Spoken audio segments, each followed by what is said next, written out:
Sean Diddy Combs is challenging a recent ruling in a sexual assault lawsuit against him. On Thursday, September 12, Combs, 54, filed an emergency motion to vacate a default judgment, and a motion to dissolve a temporary restraining order and preliminary injunction, per court documents obtained by People.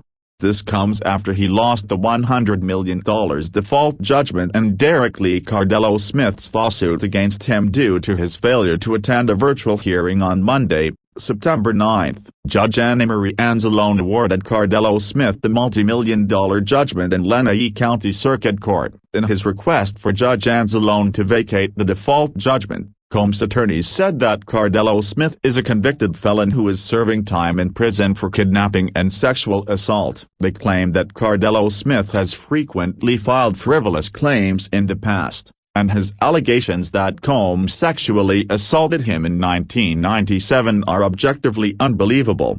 Combs' legal team also argues that the Bad Boy Records founder was not properly served in Cardello Smith's lawsuit, so the default judgment is invalid under Michigan Court Rule 2.105a.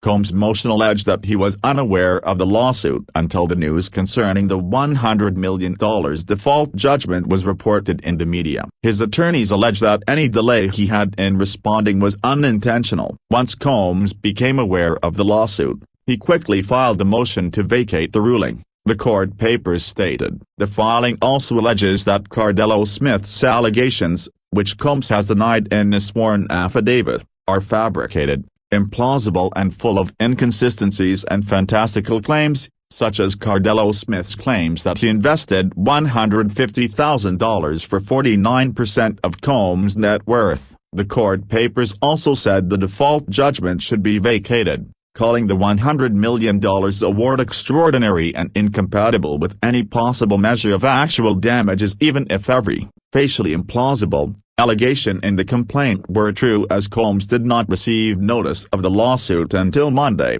Combs' attorneys noted that even if Cardello Smith's claims were true, the statute of limitations ended in 2007, so they should be dismissed.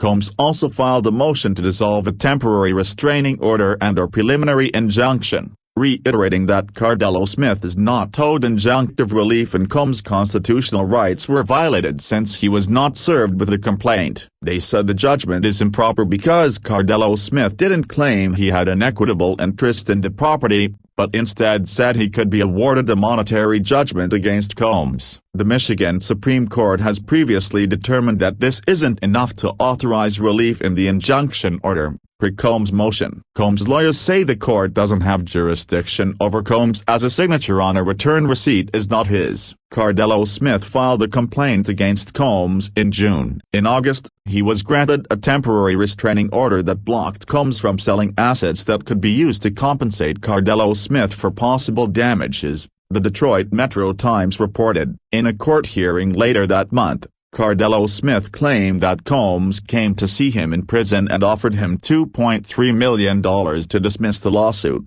according to The Guardian. In his lawsuit, Cardello Smith alleged he met Combs in 1997 during an after-party at a Holiday Inn in Detroit. The two got a private hotel with two women when Combs allegedly groped Cardello Smith's buttocks while the latter was having intercourse with one of the women. Cardello Smith also alleged that Combs drugged him and sexually assaulted him. Mark Agnafilo, an attorney for Combs, addressed the lawsuit in a statement on Tuesday, September 10, saying, "This man is a convicted felon and sexual predator, who has been sentenced on 14 counts of sexual assault and kidnapping over the last 26 years. His resume now includes committing a fraud on the court from prison, as Mr. Combs has never heard of him, let alone been served with any lawsuit." Mr. Combs looks forward to having this judgment swiftly dismissed.